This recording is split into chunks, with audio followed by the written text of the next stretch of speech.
اعوذ باللہ من الشیطان الرجیم بسم اللہ الرحمن الرحیم۔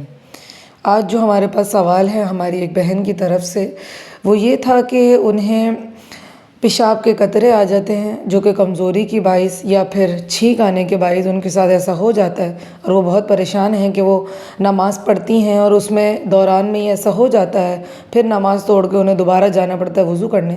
تو اس کا جواب یہ ہے کہ یہ شرعی معذور کے حکم میں آتا ہے۔ وہ لوگ جنہیں نکسیر آتی ہے، جنہیں پیشاب کے قطرے آ جاتے ہیں، یا جن کو گیس کی پرابلم اتنی زیادہ ہو جاتی ہے کہ نماز کے دوران ہی بار بار ایسا ہو رہا ہوتا ہے، ان کے لیے شریعت یہ حکم دیتی ہے کہ وہ ہر عبادت سے پہلے وضو پہلے کر لیں۔ چاہے وہ نماز پڑھ رہے ہیں تو وضو کریں، نماز پڑھیں، پھر ان کو قرآن پڑھنا ہے تو پھر الگ وضو کریں، یا تسبیح پڑھنی ہے پھر الگ وضو کریں۔ تو ہر عبادت کے لیے وہ وضو الگ کریں گے، چاہے درمیان میں کچھ بھی ان کے ساتھ ہو، ان کی نماز جاری رہے گی، ان کا قرآن وہ پڑھ سکتے ہیں، باقی اللہ تبارک و تعالیٰ اسے قبول فرمائے۔ وما توفیقی الا باللہ۔